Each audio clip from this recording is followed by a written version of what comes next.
আমার আল্লাহ পাক রব্বুল আলামিন বলেন, নবী আপনাকে রহমত হিসাবে প্রেরণ করেছি। চন্দ্রের জন্য তিনি রহমত, সূর্যের জন্য রহমত, নদ নদীর জন্য রহমত, গাছপালার জন্য রহমত, তারকারাজির জন্য রহমত, বাগবাগিচার জন্য রহমত। আমার মুসলমান ভাইয়েরা, পশু পাখির জন্য তিনি রহমত। জোরে বলেন সুবহানাল্লাহ। ওয়া মা আরসালনাকা ইল্লা রাহমাতাল লিল আলামিন।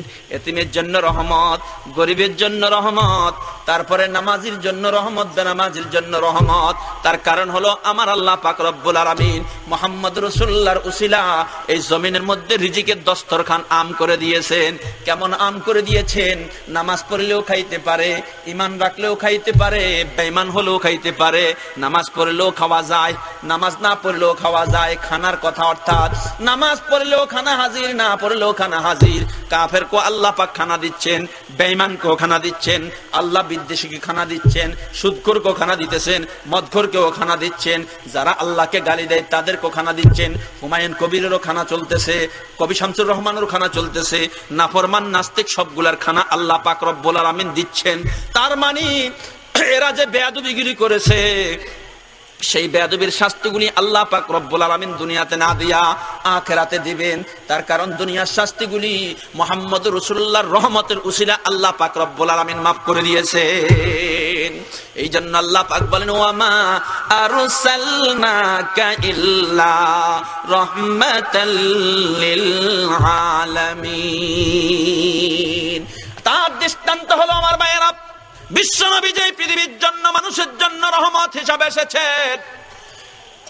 তাইফের জমিনে কি অবস্থা হয়েছে? তাইফের জমিনে বিশ্বনবী মুহাম্মদ রাসূলুল্লাহ সাল্লাল্লাহু আলাইহি ওয়াসাল্লাম হযরতে যায়েদ রাদিয়াল্লাহু তাআলা আনহুকে নিয়ে দাওয়াতের জন্য সেখানে পৌঁছে গেলেন। সবাইকে যখন কালেমার দাওয়াত দিল, কাফের বেঈমানেরা, মূর্তি পূজারীরা তাদের ছেলে, হাজার হাজার ছেলের মধ্যে সমস্ত ছেলেগুলাকে ডাকিয়া তাদের মধ্যে এরকম থলিয়ার মধ্যে অসংখ্য পাথর দিয়া দিল। যতক্ষণ পর্যন্ত পাথরগুলি তোমাদের কাছ থেকে শেষ না হবে ততক্ষণ পর্যন্ত মুহাম্মদের গায়ের উপরে পাথর মারবা, যতক্ষণ পর্যন্ত না মরবে ততক্ষণ পর্যন্ত পাথর মারবা। তার কারণ হলো তোমাদের বাপদাদার ধর্মের বিরুদ্ধে মুহাম্মদ স্লোগান দিচ্ছে, তোমাদের বাপদাদার ধর্মের পূজাগুলি বন্ধ করে দেওয়ার জন্য সে এখানে কালেমার দাওয়াত দিতে এসেছে। তোমাদেরকে জিম্মাদারি দিলাম, ছেলেদেরকে জিম্মাদারি দিয়ে দিল। ছেলেরা অসংখ্য পাথর নিয়ে এবার মুহাম্মদ রাসূল সাল্লাল্লাহু আলাইহি সাল্লামের পিছনে লাগিয়া গেল। হযরত রাসূল বলতেছেন, যায়েদ, সকালবেলা হযরত যায়েদ রাদিয়াল্লাহু তাআলা আনহুকে সঙ্গে নিয়ে নবীজি তাইফের জমিনে গিয়েছিলেন। নবীজি বলতেছেন, যায়েদ, ওই দেখো হাজার হাজার ছেলেরা আমার দিকে আসতেছে, পাথর মেরে আমাকে দুনিয়া থেকে বিদায় করে দিবে। হযরত যায়েদ রাদিয়াল্লাহু তাআলা আনহু চোখের পানি ছেড়ে কাঁদতেছেন, ইয়া রাসূলুল্লাহ সাল্লাল্লাহু আলাইহি ওয়াসাল্লাম, আমি আপনার জীবনের সঙ্গী, আমি আপনার আশেক। আল্লাহু আকবার। আমার জীবন থাকতে, আমার দম থাকতে আমার নবীর গায়ে একটা পাথর লাগতে দিব না। হযরত যায়েদ রাদিয়াল্লাহু তাআলা আনহু কাফের সন্তানদেরকে নিষেধ করলেন, কাফের সন্তানেরা পাথর মারিস না, যদি পাথর মারার একান্ত ইচ্ছা হয়, এই দেখ আমার পিঠটার জামা খুলে দিলাম, আমাকে মার, পাথর মারি আমাকে দুনিয়ার থেকে শহীদ করে দে, তারপরেও এক গাছা পাথর আমার নবীর শরীরের মধ্যে লাগাবি না। কাফের সন্তানেরা বলল, যায়েদ, তোমাকে পাথর মারার জন্য আসি নাই, মুহাম্মদ রাসূলুল্লাহকে পাথর মারার জন্য এসেছি। তার কারণ হলো সে নাকি আমাদের বাপ দাদার ধর্মের মূর্তিগুলাকে ধ্বংস করে দেওয়ার জন্য এসেছে। দুনিয়া সে হর এক জুলম সে তুম, দুনিয়া সে হর এক জুলম সে তুমনে মিটায়া, আসনাম সে কাবা को भी पाकीज़ा बनाया, आया हादिए आलम तो ही अल्लाह का प्यारा, मिल्लत का निगाहबान तो उम्मत का सहारा, आया हादिए आलम। বিশ্বনবী মুহাম্মদ রাসূলুল্লাহকে প্রশ্ন করা হয়েছে, কেন এসেছেন, লিমা বইস্তা, কেন এসেছেন? তিনি বললেন, বইস্তুল লিকাসিল আসনাম, মূর্তি পূজা ধ্বংস করার জন্য এসেছি।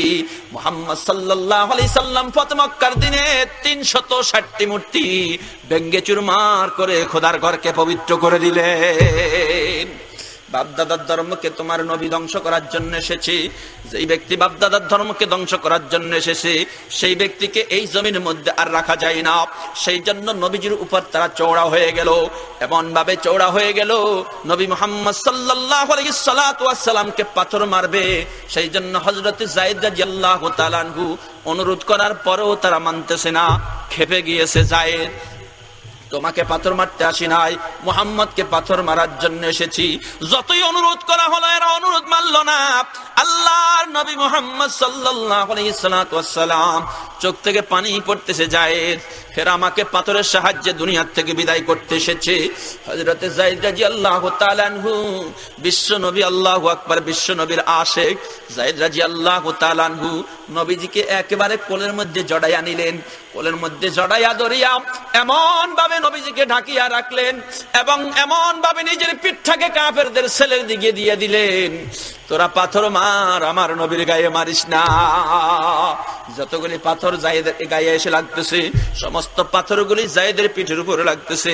লাগতে লাগতে হযরত যায়েদের শরীরটা চালনির মতো হয়ে গিয়েছে এবং রক্ত ঝরতে ঝরতে হযরত যায়েদ রাদিয়াল্লাহু তাআলা আনহুর দেহ যেন রূহ শূন্য হয়ে গেছে। রক্ত বের হতে হতে হযরত যায়েদ হঠাৎ করে জমিনের মধ্যে লুটে পড়ে গেছে। আল্লাহর নবী ধরা পড়ে গেলেন।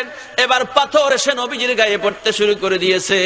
পাথর আসতেছে বৃষ্টির মতো নবীজির গায়ের মধ্যে পাথর পড়তে পড়তে আল্লাহর নবীর শরীর থেকে রক্তগুলি জর্জর করে বের হতে শুরু করলো। নবীজি কাঁদতেছেন, ছেলেদেরকে নিষেধ করতেছেন পাথর মারিস না। যত নিষেধ করে নিষেধ মানে না, ওরা আরো জোরে সোরে পাথর মারে। মুহাম্মদ যতক্ষণ পর্যন্ত মরে না যাবি ততক্ষণ পর্যন্ত পাথর মারবো। কত নিষ্ঠুর ছিল কাফের ছেলেরা পর্যন্ত। এই নিষ্ঠুরতার পরিচয়ে আল্লাহর নবী 3 বার পর্যন্ত বেহুশ হয়ে গিয়েছেন। ওদেরকে যতবার নিষেধ করে ওরা ততবার পাথর মারতেছে। আল্লাহর নবীর বারবার নিষেধের পরও তারা পাথর মারা বন্ধ করে নাই। যখন নবীজির শরীর একেবারে নিস্তব্ধ হয়ে গিয়েছে, বেহুশ হয়ে গিয়েছে, ওরা মনে করেছে মুহাম্মদ পাথরের আঘাতে দুনিয়ার থেকে চলে গেছে, তখন তারা ফিরে চলে গেছে। আমার ভাইরা, এই করুণ অবস্থায় হযরত জিবরাইল আসলেন। জিবরাইল এসে বললেন, ইয়া রাসূলুল্লাহ, আল্লাহ আমাকে অর্ডার করেছেন আপনি তাদের জন্য আল্লাহর কাছে সাহায্য চান। আমার আল্লাহ পাক আমাকে পাঠিয়েছেন ইয়া রাসূলুল্লাহ। 600 পাখা আল্লাহ আমাকে দিয়েছেন। সমস্ত পাখাগুলি আমি ব্যবহার করতে হবে না, মাত্র 2টা পাখা মেলবো এবং তাইফের যত বাসিন্দা আছে সমস্ত তাইফের পাহাড়গুলিকে এনে সমস্ত তাইফের বাসিন্দা কাফের ছেলে সহ ওদের ঘর বাড়ি সহ সমস্ত কিছু আমি মাঝখানে নিয়ে এসে এই পাহাড় দিয়া চাপিয়া মেরে ফেলবো। আল্লাহ নবী আল্লাহু আকবার, আল্লাহু আকবার। জিবরাইল যখন এরকম ভাই আমাকে বিপদের কথা বললেন, নবীজি বললেন, আল্লাহুম্মা হিদি কওম ফাইন্নাহুম লা ইয়ালামুন। আল্লাহ আমার কওমের হেদায়েতের ব্যবস্থা করো, তারা বুঝে না, যদি বুঝতো তোমার নবীকে পাথর মারতো না। আমার আল্লাহ পাক জিবরাইলকে পাঠালেন, বন্ধুকে বলো তাদের জন্য বদদুয়া করতে, আমি তাদেরকে চরম শাস্তি দেব আমার বন্ধু যদি বদদুয়া করে। আল্লাহু আকবার। বিশ্ব নবী বলেন, আয় আল্লাহ, ও জিবরাইল আমার রবের কাছে চলে যাও। আমার রব আমার নামের পিছনে লকব দিয়েছে রহমাতুল লিল আলামিন। ওয়া মা আরসালনাকা ইল্লা রাহমাতাল লিল আলামিন। আমার আল্লাহ তামাম পৃথিবীর জন্য আমাকে রহমত হিসাবে পাঠিয়েছেন, আমাকে তো গজব হিসাবে পাঠান নাই। আমি কেন আল্লাহর কাছে বদদুয়া করব? আমি কেন তাদের জন্য গজব ডাকবো? আমি যদি গজব ডাকি তাহলে তো আমার রহমত নামটা মুছিয়া যাবে। আমার আল্লাহ আমার নামের পিছনে রহমত লকব দিয়েছেন, সুতরাং আমি আল্লাহর কাছে দোয়া করি, আল্লাহ তারা বুঝে না। আর আল্লাহর নবী একটা দোয়াই তাদের জন্য করেছেন, আয় আল্লাহ তারা যদি বুঝতো আমাকে পাথর মারতো না। আয় আল্লাহ আমাকে যারা পাথর মেরে রক্ত রঞ্জিত করেছে, আল্লাহর হস্তে আমি তাদের সবাইকে মাফ করিয়া দিলাম। সুবহানাল্লাহ। কেমন রহমতের নবী, কেমন বরকতের নবী। এত দুঃখ কষ্টের পর সমস্ত কাফের গুলিকে মাফ করিয়া দিলেন। আবার আল্লাহর কাছে দোয়া করলেন, আল্লাহ এই ছেলেগুলিকে যদি তুমি মারিয়া ফেলো তাহলে আমাকে পাঠাইলা কেন? আমি কালেমার দাওয়াত কার কাছে দিব? ওদের বাপ দাদারাও যদি আমার কালেমার দাওয়াত গ্রহণ না করে, যারা আমাকে পাথর মেরেছে এরা একদিন না একদিন তোমাকে চিনবে। জোরে বলেন সুবহানাল্লাহ। লা ইলাহা ইল্লাল্লাহ, মোহাব্বতে লা ইলাহা ইল্লাল্লাহ।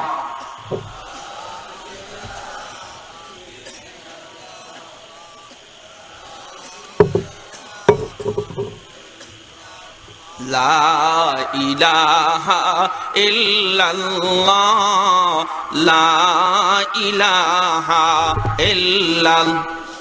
নাই কোনো মাবুদ আল্লাহ ছাড়া, আর নাই কোনো মাহবুব মাওলা ছাড়া। লা ইলাহা ইল্লাল্লাহ, লা ইলাহা ইল্লাল্লাহ। এই গালি দেয় ওয়াহাবির বাচ্চা, হারামের বাচ্চা, এমন কিছু তহমত জারজ বাচ্চা বলে এরকম ভাবে ওলামায়ে হককে গালি দিয়েছে ওরা। এই জন্য আসলে হেদায়েত কপাল থেকে ওদের মুছে ফেলানো হয়েছে। আবু জেহেলের কপাল থেকে যেমন হেদায়েত মুছে ফেলা হয়েছে, এই লোকগুলির কপাল থেকেও যেন আল্লাহ পাক হেদায়েত মুছে ফেলেছেন। তার কারণ হলো এরা গালি দেয়, ওরা আবার নবীর আশিকে রাসূল দাবি করে। ক্বালা রাসূলুল্লাহ সাল্লাল্লাহু আলাইহি ওয়াসাল্লাম সিবাবুল মুসলিমি ফুসুকুন ওয়া কিতালুহু কুফর। আল্লাহর নবী বলেন, যেই ব্যক্তি গালি দিবে একজন মুসলমান আরেকজন মুসলমানকে গালি দিবে, সেই ব্যক্তির নাম ফাসিকের কাতারে লেখা হয়ে যাবে। একজন মুসলমান আরেকজন মুসলমানকে গালি দিবে না, গালি দিলে ফাসিক। আল্লাহর নবী গালি দিতেন না। তুমি যদি নবীকে ভালোবাসো তাহলে গালি কোথা থেকে শিখলা? নবীর সুন্নত যদি আমল করো তাহলে গালি কোথা থেকে শিখলা? গালিও কি নবীর সুন্নত নাকি? আমার মুসলমান ভাইরা, নবীজি বলেন সিবাবুল মুসলিমি ফুসুক, মুসলমানকে গালি দিলে ফাসিক, ওয়া কিতালুহু কুফর, একজন আরেকজনকে কতল করলে নিজেকে কুফরির মধ্যে পরিণত করে দিল। আমার মুসলমান ভাইরা, যদি নিজেকে সুন্নি দাবি করতে হয় তাহলে মুখ থেকে গালি বন্ধ করে ফেলতে হবে, কোরআনের কাছে আসতে হবে, নবীজির জীবনের সত্য সুন্নতগুলি আমল করতে হবে। মন যেভাবে বলবে সেভাবে নিজের মনের জিন্দেগি মতে চলা যাবে না। বলুন ঠিক না বেঠি? অতিভক্তি চোরের লক্ষণ, অতিভক্তি চোরের লক্ষণ। আমার মুসলমান ভাইয়েরা, নবীকে মোহাব্বত করে, আবার কেউ বলে খাজা বাবা, কেউ বলে মুস্তাফা খোদা, কেউ বলে খাজা বাবা, কেউ বলে মুস্তাফা বাবা, কেউ বলে আবার তোমাকে হুবহু খোদা। হলো নবীকে আমার মুসলমান ভাইয়েরা আবার কয় আল্লাহর দন নবী পাইয়া আল্লাহ হলো খালি হাত।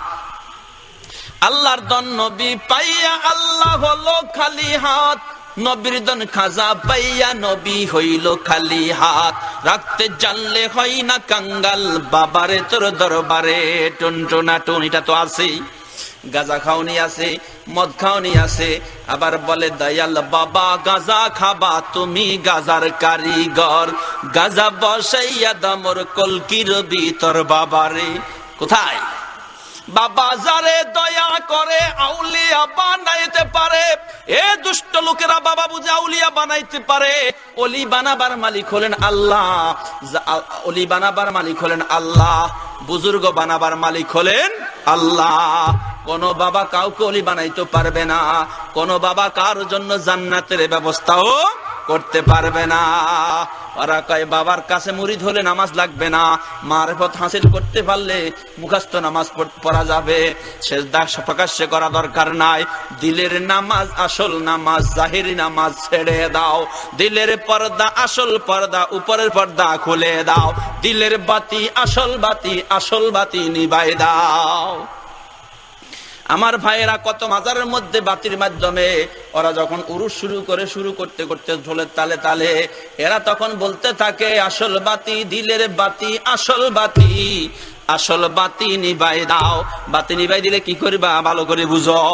নারীও আছে পুরুষও আছে, এবার নফস ঠিক থাকবে নাকি ভালো করে বুঝো। মহিলার নফস ঠিক থাকবে না তোমার নফস ঠিক থাকবে যদি বলো দিলের বাতি আসল বাতি, আসল বাতি নিবাই দাও। দিলের পর্দা আসল পর্দা, উপরের পর্দা খুলে দাও। তার মানে হলো সব দরজা জানালা খুলে দিয়া এবার খুঞ্জুরা ঢোলের তাবের তালে নাচতে শুরু করলো। সেখানে নারীও নাচে পুরুষও নাচে, নাউজুবিল্লাহ। দয়াল বাবা খাজা বাবা তুমি আনার কারিগর, দয়াল বাবা গাঁজা খাবা, দয়াল বাবা বোতল খাবা, তুমি গাজার কারিগর। বোতল বসাইয়া দাও বাবা কলকির ভিতর বাবারে। এগুলি করি আশেক রসুল দাবি করো, এগুলি করি তারপরে যায় মোহাব্বত রসুল দাবি করো। খোদার নামের কসম আশেক রসুল নয় বরঞ্চ তোমরা গজবে রসুল, নাউজুবিল্লাহ। রসুল সাল্লাল্লাহু আলাইহি সাল্লামের সুন্নতের জন্য, আদর্শের জন্য তোমরা গজব হয়ে আসছো। তোমরা তো রসুলের সুন্নত জিন্না করার জন্য আসো নাই। তার মানে রসুলের মোহাব্বতের নামে পৃথিবীর মানুষকে তোমরা যা দেখাচ্ছ, হিন্দুদের পূজার মতো তোমরা পূজা করো, হিন্দুদের পূজার মতো তোমরা কবরকে সেজদা করো। হিন্দুরা শিবলিঙ্গ পূজা করে, ওরাও শিবলিঙ্গ পূজা করে। হিন্দুরা শিবলিঙ্গ পূজা করে, ওরাও শিবলিঙ্গ পূজা করে। বলবেন কেমন করে? হিন্দুরা নাউজুবিল্লাহি মিন যালিক শিবলিঙ্গ পূজা করার জন্য ওই আপনার এরকম সীতাকুণ্ড পাহাড়ের উপরে উঠে তারপরে লিঙ্গের সাথে লিঙ্গ মিলায়া, এটা নাকি শিবলিঙ্গ পূজা। তখন লিঙ্গ গরম হইয়া গেলে নাকি এরা করে কি, তারপরে নারিকেলের ডাবের পানি ঢালে, তারপরে দুধ ঢালে। এরপরে যায় যখন দেখা যাচ্ছে যে গরম হয় না, এরপরে যা আবার আপনার এই জায়গায় ঠান্ডা করার জন্য পানি ঢালা হয়, ডাবের পানি দুধ ঢেলে ঢেলে। এরপরে যায় নারিকেলের আপনার নারিকেল ছুলে তারপরে নারিকেল দিয়ে এত জোরে বাড়ি দেয়, তো শিবলিঙ্গ পূজা ভেঙে যায়। তখন এটা নাকি সফল হয়ে যায়। ওরা তো এরকম ভাবে হিন্দুরা শিবলিঙ্গ পূজা করে মূর্তি বানায়া।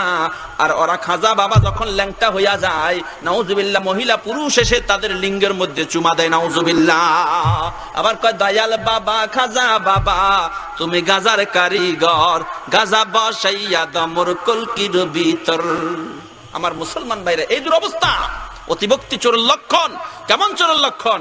এক স্ত্রী আর স্বামী মোহাব্বতের নমুনা এত বেশি দেখাইতেছিল, মোহাব্বত করতে করতে স্ত্রী আর স্বামী বলল আমাদের নজিরবিহীন মোহাব্বত আমাদের ভিতরে আছে, তো এই নজিরবিহীন মোহাব্বত একটা ভাষা আমাদের মধ্যে থাকা দরকার।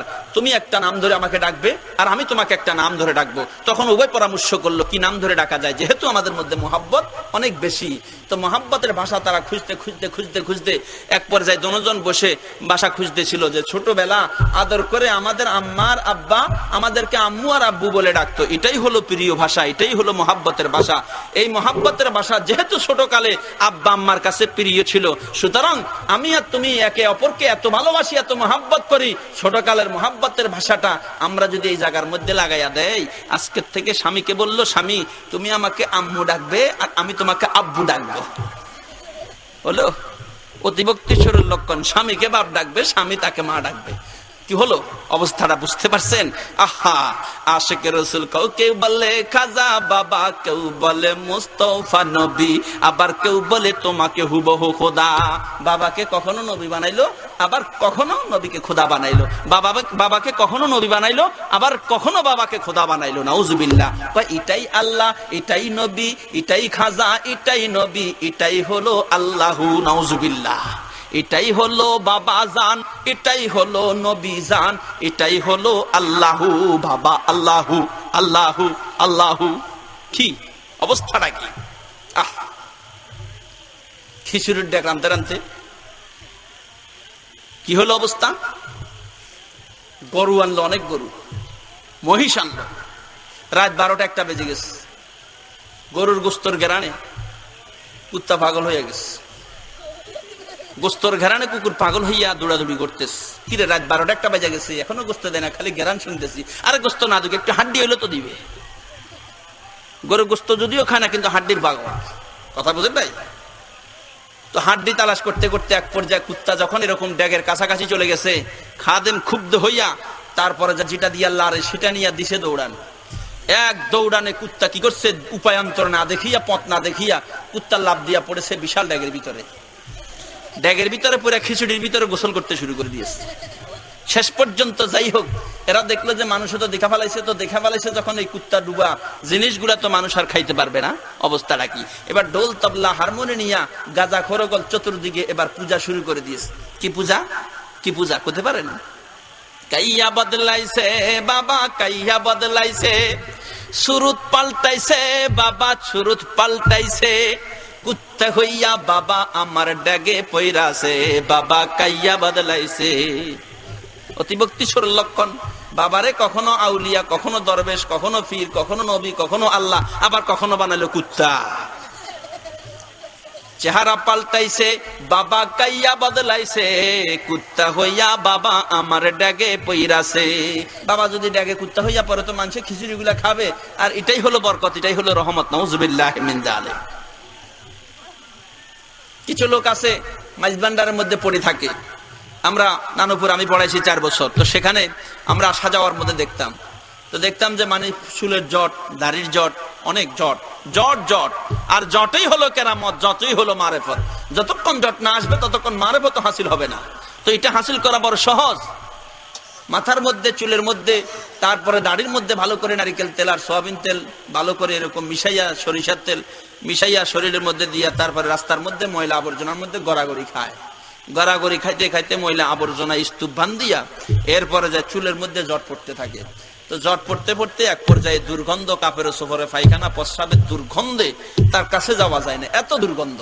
শেষ পর্যন্ত উকুনের কামড়, তারপরে শরীরে জীবাণু, বিভিন্ন কামড়ে যখন তার মাতলামি শুরু হয়ে গেল, এদিকে আবার মদ খায় মাঝে মাঝে বাবা, মদ খাইয়া তারপরে জট বান্ধিয়া এবার ঢোলের তালে তালে নাচতে শুরু করলো। নাচতে নাচতে দীর্ঘদিন পর্যন্ত, 40 দিন পর্যন্ত এভাবে, 30 দিন, 40 দিন, 50 দিন যদি এভাবে পাগলের মতো থাকতে পারে, তারপরে কেউ দিবে খাবে, কেউ দিবে না খাবে না, কেউ আবার তার কাছে পড়াইয়া নিবে। হ্যাঁ, এভাবে যখন শুরু হইয়া গেল, কাপড় অর্ধেকে লাল শালু কাপড় আসি গেল, মূল কাপড় পড়ে গেল। হ্যাঁ, এবার যখন ঢোলের তালে তালে মদ খাইয়া নাচতে শুরু করলো, নাচতে নাচতে এক পর্যায়ে পুরা কাপড়টাই পুড়ে গেল। পুরা কাপড়টা যখন পুড়ে গেল, লোকেরা বললো যাক এবার মারেফত হাসিল হয়ে গেছে। এবার লোকেরা ল্যাংটা সাধুর কাছে আইসা কখনো পাও মুছিয়া পানি নেই, কখনো পাও দিয়া পানি নেই, আবার এগুলা সাফা বলে খাইয়া ফেলে। হ্যাঁ, এবার যদি কেউ কিছু বলে যে ল্যাংটা সাধু ল্যাংটা হইয়া গেছে, এর ভিতরে কি আছে? কয় যে খবরদার, এর ভিতরে বহুত কিছু আছে, যদিও ল্যাংটা কিন্তু বহুত কিছু আছে। তো আমি বলি বহুত কিছু আছে, তার মানে সামনের দরওয়াজা, পিছনের দরজা, শাহী গেট এবং ছোট গেট সব খোলা হইয়া গেছে। একটা দিয়া প্রস্রাব বাহির হয়, আরেকটা দিয়া পায়খানা বাহির হয়, দোনোটাই ফায়দা। লোকেরা এটাকে সেবা বলি, প্রস্রাবও খায় পায়খানাও খায়, তার মানে বাবার শাহী গেট দিয়েও বাহির হয়, ছোট গেট দিয়েও বাহির হয়, সেবা। লোকেরা এটাকে আবার পূজা করে, লোকেরা এটাকে আবার দেখা যাচ্ছে সেজদা করে। আবার এটার জন্য যখন এটা মরেও যায়, মরে গেলেও এদের ভালো ব্যবসা বৃদ্ধি পাওয়া যায়। এক লোক বলে যে আমি তো জীবনে কোনোদিন ট্রেন চিনি না, ট্রেন রেলগাড়ি দেখি নাই জীবনে কোনোদিন। তো এক লোক বললো যে ট্রেন চিনোস না, রেল চিনোস না, আমি তোকে চিনাইয়া দিই। বললো কেরকম ভাই?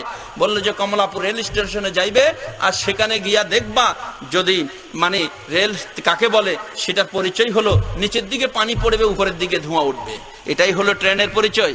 আর ট্রেনের পরিচয় নিতে গিয়া এই লোকটা যাই হোক বললো যে একটা পরিচয় তো পাইলাম যে ট্রেনের পরিচয় হলো নিচের দিকে পানি পড়বে, উপরে ধোঁয়া উঠবে। এই জন্য সে পরিচয় খুঁজতে গিয়া রেল কমলাপুর রেল স্টেশনে চলে গেল। দেখলো সকালবেলা রেলগুলি দাঁড়িয়ে আছে, মগর ধোঁয়া উপরে উঠে না, নিচেও নামে না, কিন্তু দেখতে পাচ্ছে একটা লোক দাঁড়িয়ে দাঁড়িয়ে প্রস্রাব করতেছে লুঙ্গি উল্টাইয়া, তারপরে বিড়ি খাচ্ছে। তো বিড়ি খাচ্ছে, উপরের দিকে ধোঁয়া উঠতেছে, নিচের দিকে পানি পড়তেছে। এই বোকা লোকটা মনে করেছে এটাই তো ট্রেন, যে ট্রেনের পরিচয় গতকালকে দিয়েছিল। আরে ট্রেন তো মানুষ টানে, সেই জন্য এতে পাগল বেকুব লোক গোষ্ঠ খিচ্চা তারপরে যা উঠে গেল তার কাঁধের উপর। এই বেটা চল, কমলাপুর থেকে বিমানবন্দর যাব। কি বিমানবন্দর যাবি? আমার কাঁধের উপর উঠে তো বিমানবন্দর যাবে? আরে বেটা তুই নাকি ট্রেন, নিচের দিকে পানি পড়ে, উপরের দিকে ধোঁয়া উঠে, এটাই নাকি ট্রেনের চিহ্ন? বেড়া তোর নিচে পানি পড়ে, উপরের দিকে ধোঁয়া উঠে, চল। সুযোগে বাঙ্গাল বিবেচনা করে না, মেধা খরচ করে না। তার মানে কোনটা ট্রেন আর কোনটা মানুষ সেটা বিবেচনা নাই, কোনটা ইবাদত আর কোনটা আজকে মানুষ সেটা বিবেচনা করে না। মনে করতে পারলো যে মসজিদে গিয়ে সেজদা দেওয়া যেমন কবরে গিয়ে সেজদা দেওয়া তেমন মনে করে ফেলতেছে। আমার ভাইয়েরা, আল্লাহর নবী মুহাম্মদ সাল্লাল্লাহু আলাইহি ওয়াসাল্লাম বলেন লা তাত্তাখিযুল কুবুর মাসাজিদ। যেই ব্যক্তি কবরে সেজদা করবে, আমার মুসলমান ভাইরা খবরদার হুঁশিয়ার। আল্লাহর নবী বলেন কবরকে তোমরা সেজদার জায়গা বলাইও না, কবরকে সেজদার জায়গা বানাইও না। মানুষ কবরকে সেজদার জায়গা বানালো, মানুষকে সেজদা করতে শুরু করলো, মাজারে টাকা দিল, মাজারে গোস্ত মানে, মাজারে মহিষ মানে, মাজারে গরু মানে, মাজারে তারপরে যায় তার হাজত মানে।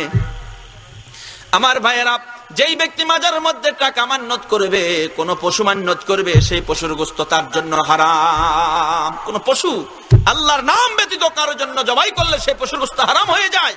আর তারা পশু মান্যত করে বাবার নামে, আর সেই গোস্তগুলি আবার লোকেরা খায়। আহা, ওই আট্রসির একবার ফরিদপুরে গেলাম, কিরে জিকির আসতেছে, জিকিরের মানে কয় আল্লাহ নাম যেই জন জপে দিবানি শির শেষে, নাচি নাচি জিকির করতেছে মঞ্চের উপরে, খটখট বাপরে বাপ। তারপরে যাই কও কাজা বাবা শোনো তুমি, পশু পাখি করে জিকির দয়াল বাবার নামেতে। হো হো হো চিৎকার মারতেছে বাবার নামে। কি ওই গাছের তরুলতা পাখিরা বাবার নামে জিকির করে, নাউজুবিল্লাহ। যদি কথাটা বলতো আল্লাহর নামে করে জিকির, গাছপালা তরুলতা, তাহলে তো কথা ঠিক আছিল, ঠিক না বেঠিক? এবং আল্লাহর নামে করে জিকির, এটা তো কোরআন শরীফের মধ্যেই আছে, সাব্বাহালিল্লাহি মা ফিস সামাওয়াতি ওয়া মা ফিল আরদ। আসমান আর জমিনের মধ্যভাগে যা কিছু আছে, যত সৃষ্টি আছে, আল্লাহ পাকের জিকির করে, আল্লাহ পাকের তাসবিহ পড়ে। এবার আল্লাহর কথাটা তারা বাবার নামে লাগাইয়া দিয়েছে, নাউজুবিল্লাহ। কার নামে লাগাইয়া দিয়েছে? বাবার নামে। আপনাদের মনে হয় কষ্ট হয়? আমার মুসলমান ভাইয়েরা, এত শিরকি করার পরও এরা বেঁচে আছে, এত নাফরমানি করার পরও এরা বেঁচে আছে। আমার আল্লাহ পাক রব্বুল আলামিন বলেন, মুহাম্মদ রাসূলুল্লাহর রহমতের উসিলা আমি আল্লাহ পাক তাদেরকে বাঁচাইয়া রাখলাম।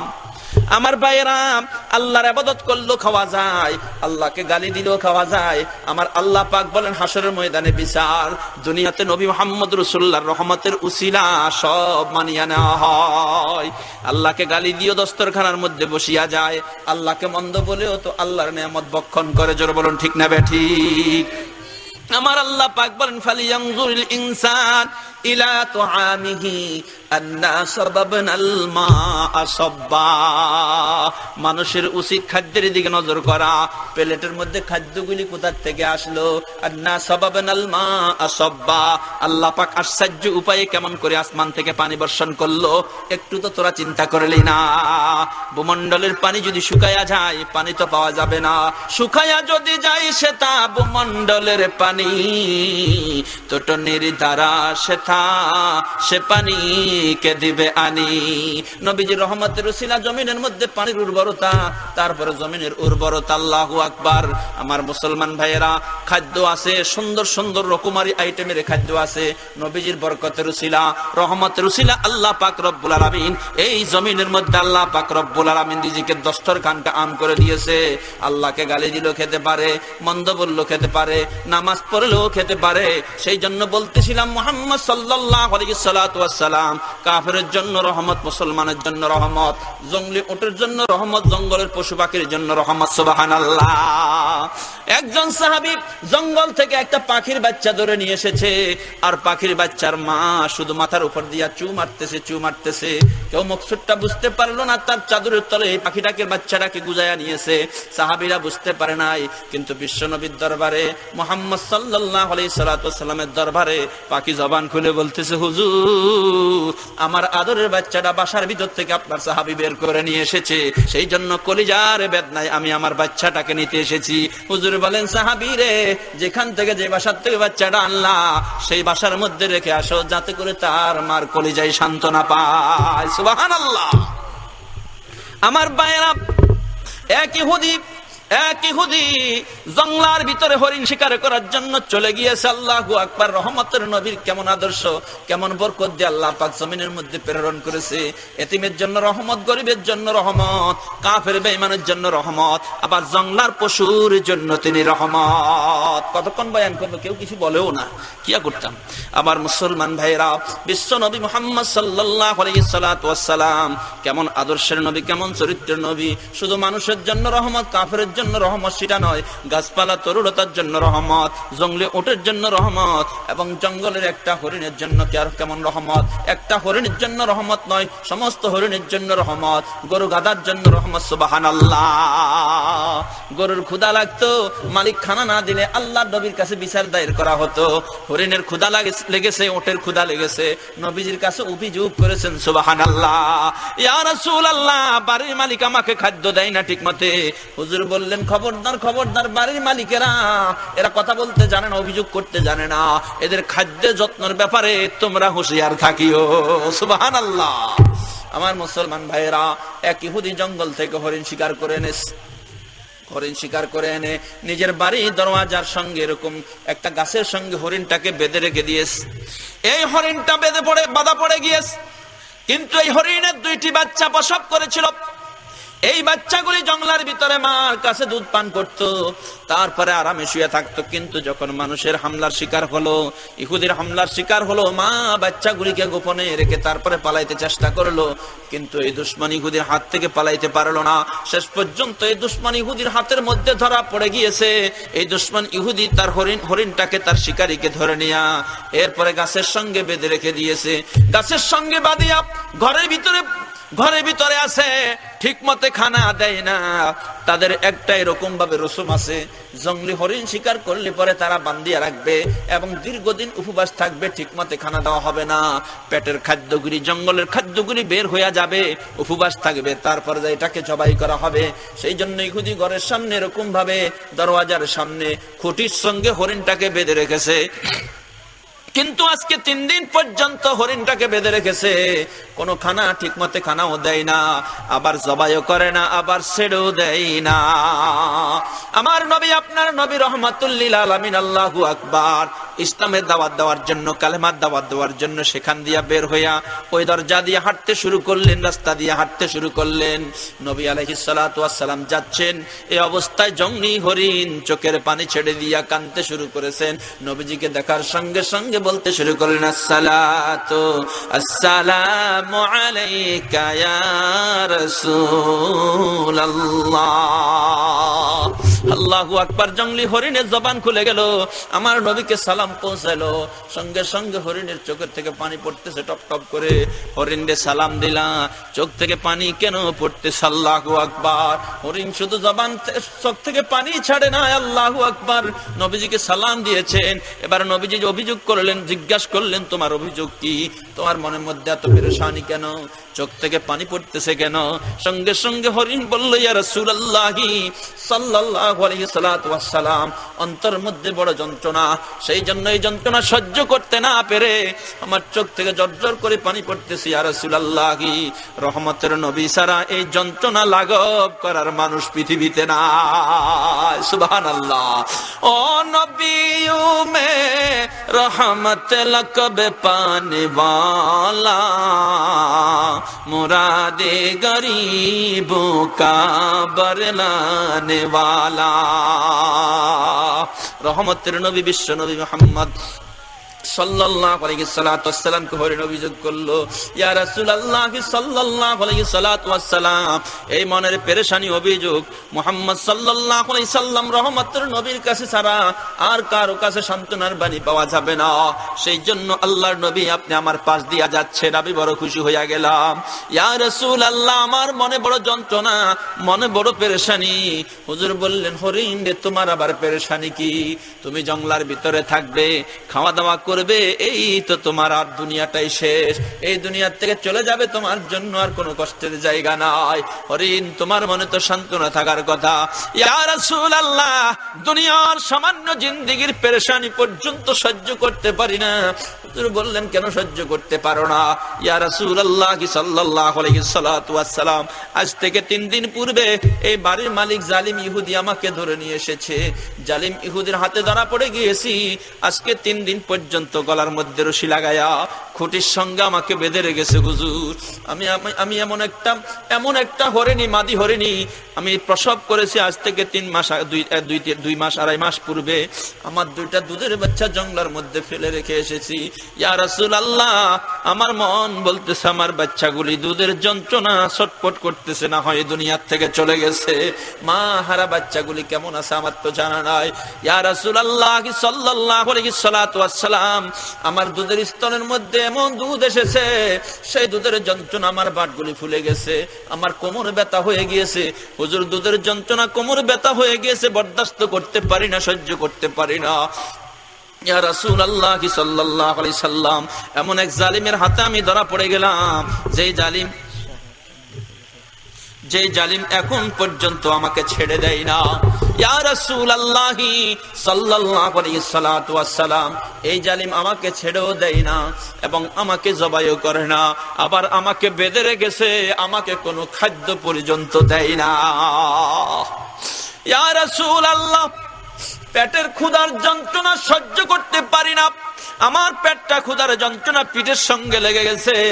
একদিকে ক্ষুধার যন্ত্রণা, আরেকদিকে দুধের কারণে স্তনের যন্ত্রণা, আরেকদিকে কলিজার মধ্যে সাংঘাতিক পেরেশানি। আমার কলিজা ছাই হয়ে গিয়েছে, আমার বাচ্চাগুলির কি অবস্থা, সেই জন্য আমি আর এই পেরেশানি সামলাইতে পারি না।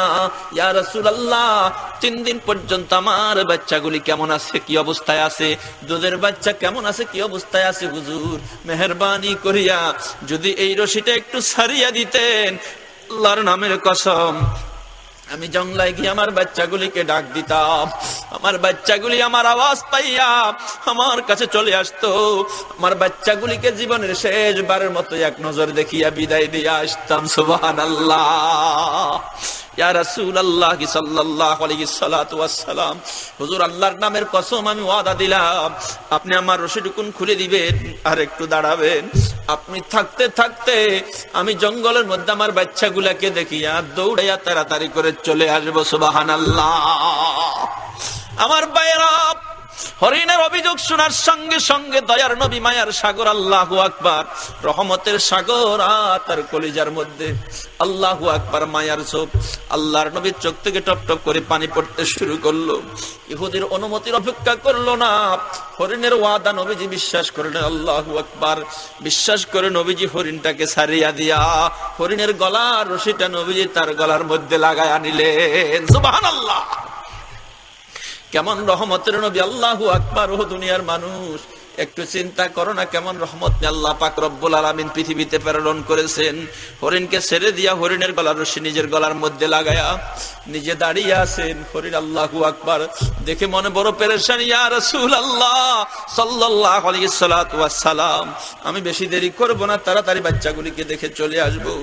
নবীজি বললেন, যাও যাও, বাচ্চাগুলিকে দেখে আসবে এবং বাচ্চাগুলিকে তৃপ্তি সহকারে দুধ পান করাইয়া দিবে। সুবহানাল্লাহ। নবীজি সেখানে দাঁড়িয়ে আছেন। আল্লাহু আকবার। ইহুদি এখন পর্যন্ত আসে নাই। হরিণী দৌড়াইয়া চলিয়া গেল জঙ্গলার ভিতরে, আর জঙ্গলার ভিতরে যাইয়া বাচ্চাগুলিকে ডাক দেওয়ার সঙ্গে সঙ্গে কিছুক্ষণের মধ্যে খুঁজে বাচ্চাগুলিকে পাওয়া গেল। বাচ্চাগুলি মাকে 3 দিন পর পাইয়া এত আনন্দে উদ্দীলিত হইয়া গেল। বাচ্চাগুলি আনন্দে মাকে দেখিয়া দুধ পান করতে শুরু করলো। দুধ পান করতেছে আর হরিণীর চোখ থেকে পানি পড়তে শুরু করে দিয়েছে। ও আমার বাচ্চারা, ও আমার সন্তানেরা, তাড়াতাড়ি অল্প কিছু দুধ পান করিয়া আমাকে তাড়াতাড়ি করিয়া ছাড়িয়া দাও। বাচ্চাগুলি দুধ পান করতেছে কিন্তু মাকে ছাড়তে রাজি নয়। বাচ্চাগুলি মা বলল, বাচ্চারা তো বহুতক্ষণ পর্যন্ত আমাকে দেখেছো, জীবনের শেষবারের মতো দেখা করার জন্য এসেছি। এমন এক জালিম ইহুদির হাতের মধ্যে ধরা পড়েছি, কিন্তু রহমাতুল লিল আলামিন যদি না আসতো, জীবনের শেষবারের মতো তোমাদেরকে দেখতে আসতে পারতাম না। ছেড়ে দাও, তোমাদের কাছে আর থাকতে পারবো না। মুহাম্মদ রাসূলুল্লাহ সাল্লাল্লাহু আলাইহি ওয়াসাল্লাম তোমাদেরকে এক নজরে দেখার জন্য আমার গলার রশিটা ছেড়ে দিয়ে আমার গলার রশিটা নিজের গলার মধ্যে লাগায়া নিয়েছেন। খোদার কসম, আল্লাহর নবী রহমাতুল লিল আলামিন যদি মনের মধ্যে কোনো কষ্ট পাওয়া যায়, তাহলে আল্লাহ পাক রব্বুল আলামিন আমার উপর বেজার হইয়া যাবে। বাচ্চাগুলিকে অল্প সামান্য দুধ পান করাইয়া ধরতে শুরু করিয়া দিলেন। আমার মুসলমান ভাইরা, ইত্য বছর ইহুদি আইসা দেখতেছে তার হরিণ গাছতলার মধ্যে নাই। মুহাম্মদ সাল্লাল্লাহু আলাইহি ওয়াসাল্লাম গলার মধ্যে রশি লাগাইয়া দাঁড়িয়ে আছে। কি আশ্চর্য ব্যাপার! ইহুদি এসে দেখতেছে তার হরিণই নাই। ওই যেই হরিণের রশিটা গলার মধ্যে ছিল, মুহাম্মদ সাল্লাল্লাহু আলাইহি ওয়াসাল্লাম সেই রশিটা তার গলার মধ্যে লাগাইয়া নিয়েছেন। সেই জন্য ইহুদি এসে দেখতেছে মুহাম্মদের পাগলামি আজও দেখতেছি। এমন পাগলামি মুহাম্মদ করেছে যে আমার হরিণের গলার রশি ছাড়িয়া দিয়া নিজের গলার মধ্যে লাগাইয়া দিয়েছে। মুহাম্মদ যেখানে সেখানে বহুত বড় পাগলামি করে। এবার সে ঈশা বলল, মুহাম্মদ কি হয়েছে? আমার হরিণটা কোথায়? নবীজি বলতেছো, আল্লাহর বান্দা, যে হরিণটাকে 3 দিন পর্যন্ত তুমি ধরে আল্লাহ ঠিক মতে খাদ্য দিলা না, খানা দিলা না, ক্ষুধার যন্ত্রণা পেটটা পিঠের সঙ্গে লাগা গেছে, যেই হরিণটাকে তুমি জবাইও করো না, ছাড়িয়াও দাও না, আর তার 2টা আদরের বাচ্চা জঙ্গলার ভিতরে পড়ে আছে, যে বাচ্চাগুলিকে দুধ পান করাইতেও পারে না, বাচ্চাগুলির মহাব্বতে সে বড় পেরেশান হয়ে গেছে, তুমি খাদ্য খানা দিচ্ছ না, আমার কাছে অভিযোগ করেছে। লোকটি বলল, হ্যাঁ, তোমার কাছেই শুধু অভিযোগ করতে পারে, হরিণ কি আবার কথা বলতে পারে নাকি? তোমার সঙ্গে কি অভিযোগ করবে? তোমাকে আমার বিরুদ্ধে কি বলবে? এটা তো কিছু বুঝে না, কিছু জানে না, সুতরাং তোমার কাছে কেন অভিযোগ দিবে? তো আমার হরিণ কি করেছো? আমি এত কথা শুনতে চাই না, আমার হরিণটা আমাকে দিয়া দাও। নবীজি বললেন, অপেক্ষা করো, জঙ্গলার থেকে হরিণটা ফিরে বাচ্চাগুলিকে দেখিয়া শুনিয়া তারপরে দুধ পান করাইয়া আবার তোমার কাছে চলে আসবে। এই কথাই তখন ইহুদি রাগান্বিত হইয়া গেল। এটা তো পাগলের কথা, এটা তো মাথা খারাপের কথা। জঙ্গলি হরিণ ধরতে কত কষ্ট হইয়াছে, আবার সেই জঙ্গলি হরিণটা তুমি ছেড়ে দিয়েছো, আবার সে নাকি আবার জঙ্গল থেকে ফিরে আসবে। এটা তো পাগলের কথা ছাড়া কিছুই হতে পারে না। নবীজি বললেন, অপেক্ষা করো, চলে আসবে। নবীজি সেই দিকে তাকিয়া চোখের পানি ছাড়তে শুরু করে দিয়েছেন। দীর্ঘ টাইম হয়ে গেছে। ইহুদি বলতেছে, আমার হরিণটা ছেড়ে দিলা কেন? আমার হরিণটা ছেড়ে দিলা কেন? নবীজি বললেন, তোমার হরিণ চলে আসবে, অপেক্ষা করো। না, আমি অপেক্ষা করতে পারবো না। নবীজি বললেন, ও আল্লাহর বান্দা, হরিণ যদি না আসে, হরিণের মূল্য যাই নির্ধারণ করা হয়, সেটাই এর চাইতে আমি তোমাকে বেশি দিয়া দিব। যদি তাই না হয়, আমি এই তোমার হরিণের গলার জিঞ্জির, হরিণের গলার রশি আমার গলার মধ্যে রাইখা দিলাম। হরিণকে যেভাবে ব্যবহার করতে, আমাকেও সেইভাবে ব্যবহার করিও। সুবহানাল্লাহ। এরপরেও যদি তুমি বিশ্বাস না করো, যতদিন ইচ্ছা ততদিন গোলাম বানায়া রাখতে পারো, যা ইচ্ছা তাই ব্যবহার করতে পারো। এই গুসা ইহুদি সহ্য করতে পারে না। আমার ভাইরা, নবী বিদ্বেষী, নবীর দুশ্মন ইহুদি সহ্য করতে পারে নাই। আমার অনুমতি ছাড়া কেন ছাড়িয়া দিলা? সেই জন্য নিজের হাত শক্ত করে মজবুত করে ধরে নবীজির উপর আঘাত চালালো। নবীজির চেহারার উপরে এত জোরে আঘাত করলো, আঘাতের সঙ্গে সঙ্গে নবীজির চেহারার মধ্যে ইহুদির 5টা আঙ্গুলের দাগ বসে গেল। নবীজি তার হাত মালিশ করিয়া দিয়া বলল, ইহুদি, যদি শাস্তি দেওয়ারে থাকে, বাস্তবে অন্যায় কাজ আমি করেছি, আমি তোমার অনুমতি ছাড়া হরিণটা ছেড়ে দিয়েছি, কিন্তু এটাই হয়তো আমার বেয়াদবি হয়েছে, আমার অন্যায় হয়েছে, কিন্তু তুমি লাঠি দিয়ে পিটাই আমার থেকে শাস্তি এরকম প্রতিশোধ গ্রহণ করো, কিন্তু হাত দিয়া যখন আমাকে শাস্তি দিলা, তুমি তোমার হাতের মধ্যে আঘাত পাইলা।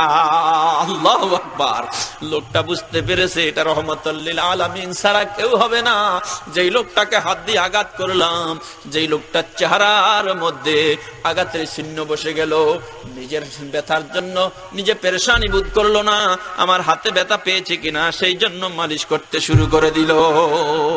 আমার ভাইরা, তারপরে কুফরি মেজাজ, লোকটা সহ্য করলো না। তার আদরের হরিণ, জঙ্গলি হরিণ কেন ছেড়ে দেওয়া হলো? সেই জন্য সামনের দিকে তাকিয়ে আছে, কিন্তু কিছুক্ষণ পরে দেখা যায় ওই জঙ্গলি হরিণ আস্তে আস্তে করে বের হতে শুরু করেছে। যে বাচ্চাগুলিকে মা রেখে আসতে চেষ্টা করেছিল, বাচ্চাগুলি বলল, মা, যেখানে তুমি ধরা পড়েছো সেখানে আমরাও চলিয়া যাইব, তোমার যে পরিণতি হবে আমাদেরও সেই পরিণতি হয়ে যাক। মা বিহীন দুধের বাচ্চা জঙ্গলায় কেমন করে মরবে, কেমন করে থাকবে? সেখানে এখানে দুধের কারণে মরে যাওয়ার চাইতে মায়ের সঙ্গে চলিয়া যাব, সেখানে জবাই হওয়া এর চাইতে উত্তম মনে করব। মা সহ তিনজন মা এবং বাচ্চা সহ তিনজন রওনা হয়ে গেল। আল্লাহর নবী বলল, ইহুদি ওই দেখা যায় জঙ্গল থেকে তোমার হরিণ বের হয়ে আসতেছে। ইহুদি চিন্তা করলো, হরিণ তো একটা আসতেছে না, বরঞ্চ দুইটা বাচ্চা সহকারে আসতেছে। সুবহানাল্লাহ। এই বাচ্চাগুলি সহকারে যখন আসতেছে, আল্লাহু আকবার, হরিণ আস্তে আস্তে আল্লাহু আকবার এসেই পৌঁছে গেলেন। দেখতেছে নবীজির চেহারার মধ্যে লাল বর্ণের দাগ, তার ডান সাইডে লাল বর্ণের দাগ। নবীজির চোখ থেকে জর্জর করে পানি পড়তেছে, আর হরিণ এসে নবীর কদমের মধ্যে পড়ে গিয়েছে, ক্ষমা চাইতেছে, মাপ চাইতেছে। ইয়া রাসূলুল্লাহ, আল্লাহর নামের কসম, ওগো আল্লাহর নবী, খোদার নামের কসম, আমি জঙ্গলায় গিয়ে আমি দেরি করি নাই, আমার বাচ্চাগুলি দুধ পান করতেছে, অল্প কিছু পান করেছে। ইহুদি আপনার সঙ্গে বেয়াদবি করবে সেই চিন্তা করে বাচ্চাগুলিকে দুধ পান না করাইয়া আমার বাচ্চাগুলি সহকারে তাড়াতাড়ি হাজির হইয়া গেলাম, যাতে করে ইহুদির আক্রমণ থেকে আমার নবীকে বাঁচানো যায়। ইয়া রাসূলুল্লাহ, আমার জন্য আপনি ইহুদির হাতের আক্রমণ মার খাইলেন হুজুর, আমি ক্ষমা চাই, আমি মাপ চাই। আল্লাহু আকবার। সঙ্গে সঙ্গে বিশ্ব নবী মুহাম্মদ সাল্লাল্লাহু আলাইহি ওয়াসাল্লাম হরিণকে মাফ করিয়া দিলেন এবং নিজের গলার রশিটা বের করে আবার হরিণের গলার মধ্যে লাগাই দিয়া আল্লাহর নবীর সামনের দিকে হাঁটলেন। সুবহানাল্লাহ। হরিণ রয়ে গেল, নবীজি চললেন। এবার ইহুদির ভিতরে তার পেরেশানি শুরু হইয়া গেছে। কাকে মার দিলাম, তার শরীরের মধ্যে ভূমিকম্প শুরু হইয়া গেছে, এমন অবস্থা শুরু হইয়া গেছে, দাঁড়িয়ে থাকতে পারে না, পেরেশান, সব তার মাথার উপরে এসে ঝাঁপ দিল। সঙ্গে সঙ্গে ওই হরিণের রশিটা আবার ছাড়িয়া তাকে জঙ্গলের দিকে বিদায় করিয়া দিল। যা যা, তোর কারণে আমি আমার নবীর সঙ্গে বেয়াদবি করেছি, এমন একজন লোকের সঙ্গে বেয়াদবি করেছি, আমি আর ঠিক থাকতে পারি না। লোকটা দৌড় শুরু করে দিল, নবীজির সামনে যাইয়া দাঁড়াইয়া নবীজির পায়ের মধ্যে পড়ে গেল, আল্লাহর নবীর কদমে পড়িয়া মাপ চাইতে শুরু করলো। ইয়া রাসূলুল্লাহ, এই কদম মোবারক ধরেছি, মাপ না করলে আমি আর ছাড়বো না।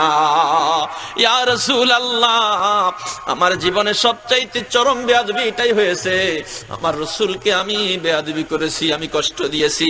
ইয়া রাসূলুল্লাহ, জীবনের সমস্ত জাহালত দূর করার জন্য আপনার দরবারে হাজির হয়েছি, জঙ্গলি হরিণকে ছেড়ে দিয়েছি, জীবনের কুফরিগুলা ত্যাগ করার জন্য আপনার দরবারে হাজির হয়েছি, হুজুর আমাকে মাফ করিয়া দেন। দয়ার সাগর রহমাতুল লিল আলামিন বলেন, আল্লাহর বান্দা, আমি তোমাকে সেখানেই ক্ষমা করে দিয়েছি। আল্লাহু আকবার। সেখানে যদি ক্ষমা না করা হতো, তার অস্তিত্ব কিছুই তো থাকতো না। সঙ্গে সঙ্গে ইহুদি বলল, ইয়া রাসূলুল্লাহ, আমাকে পড়াইয়া দেন লা ইলাহা ইল্লাল্লাহু মুহাম্মাদুর রাসূলুল্লাহ সাল্লাল্লাহু আলাইহি সাল্লাম। ভাইরা আমার, বিশ্ব নবী মুহাম্মদ সাল্লাল্লাহু আলাইহি সাল্লাম রহমতের নবী, এটাই আমাদেরকে স্মরণ রাখতে হবে। এশারের নামাজ হবে কিছুক্ষণ পরে। আমি আসলে ইঙ্গিত পাই নাই, দীর্ঘ টাইম হয়ে গেল। আমি চেয়েছি একবারে 8:45 মধ্যে শেষ করার জন্য, তো এরা দেখা যাচ্ছে যে মানে মাদানী সাহেব আসবে, তো সেই জন্য আপনার নামাজও দেরি হলো, এই জন্য আসছেন কিনা তাও তো জানি না, খবর পাই না। যাক, আল্লাহ পাক আমাদেরকে আমল করার তৌফিক দান করুন। নামাজের পরে আল্লাহ তাআলা বয়ান হবে।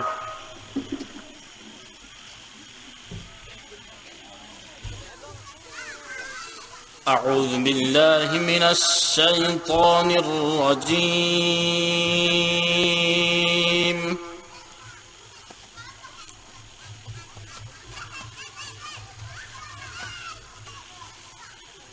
بسم الله الرحمن الرحيم.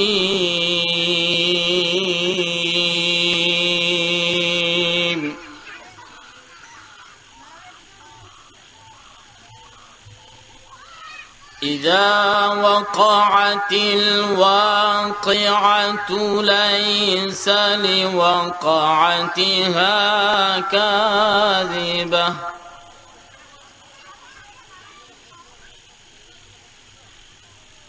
خافضة رافعة إذا رجت الأرض رجا وبست الجبال بسا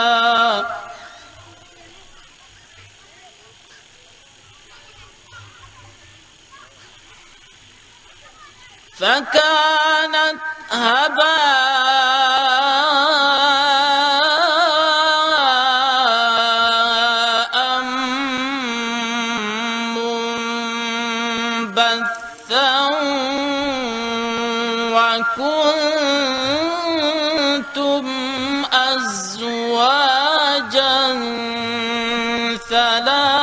ثلاثة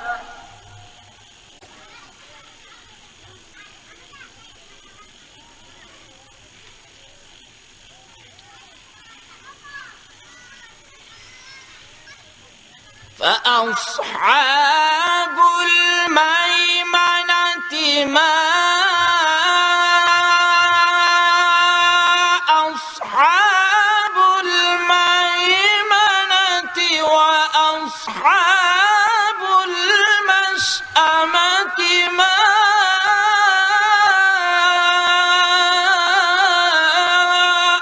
أصحاب المشأمة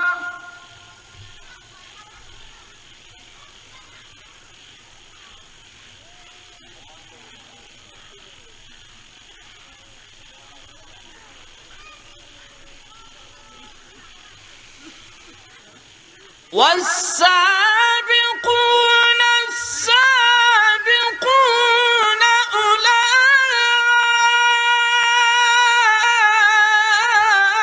أولئك المقربون في جنات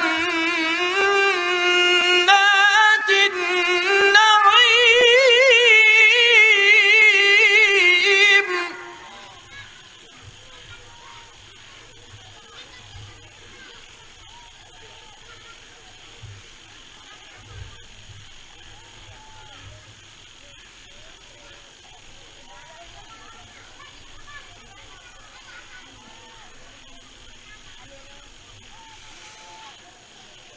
ثلة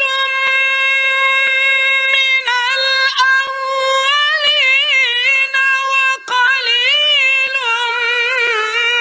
من الآخرين على سرر موضونة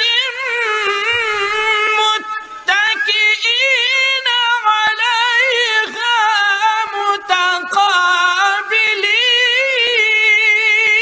متقابلين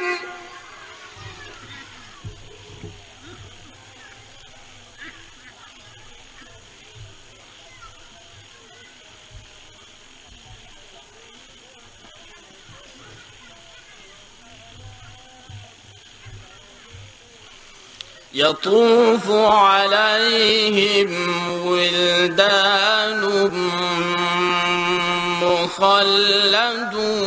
مخلدون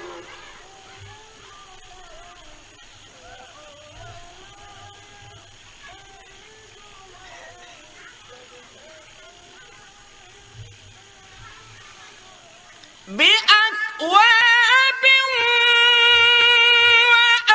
وأباريق وكأس من معين لا يصدعون عنها ولا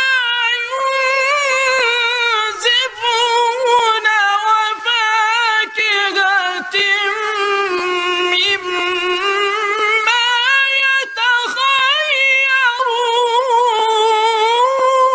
يتخيرون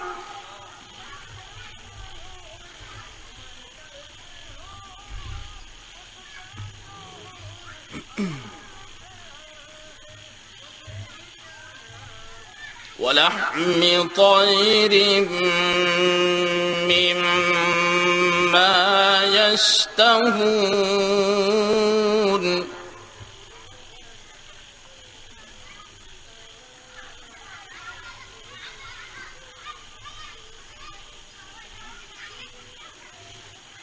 وحور عين كأمثال اللؤلؤ المكنون جزاء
وأصحاب اليمين ما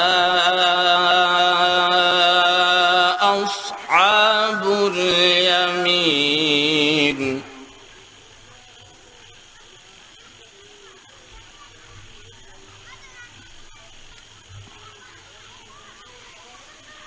في سدر مخضود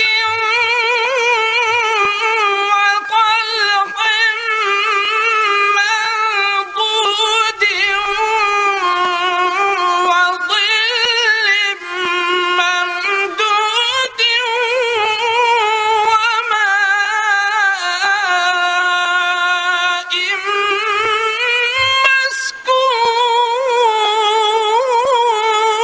مسكوب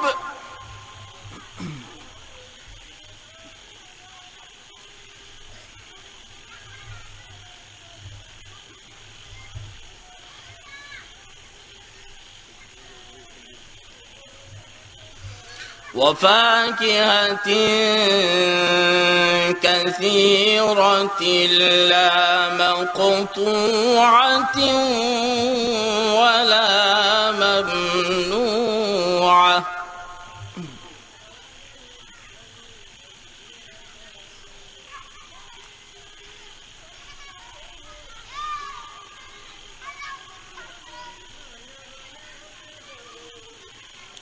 لا مقطوعة ولا ممنوعة وفرش مرفوعة إنا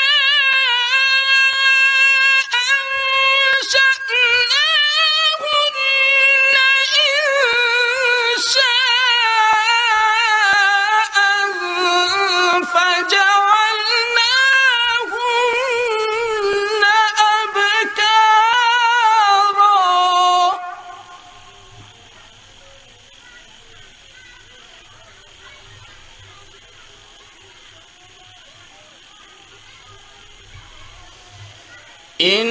إنا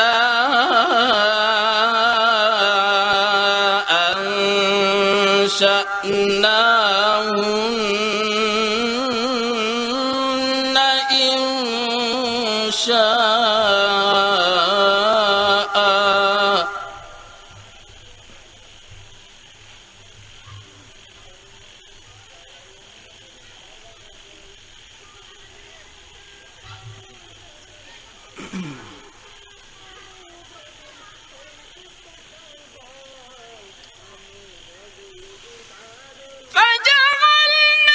فجعلناهن أبكارا عربا أترابا لأصحاب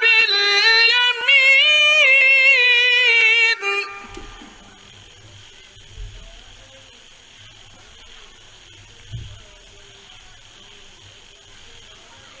ثلة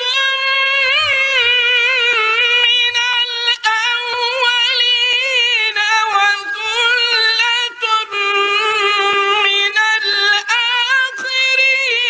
وأصحاب الشمال ما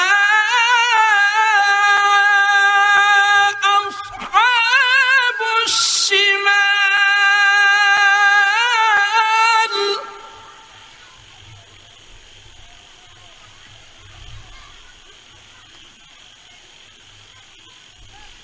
في سموم وحميم وظل من يحموم لا بارد ولا كريم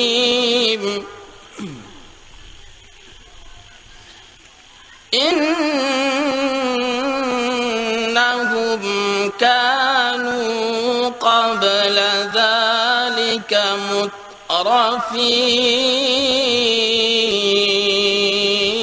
مترفين صدق الله العظيم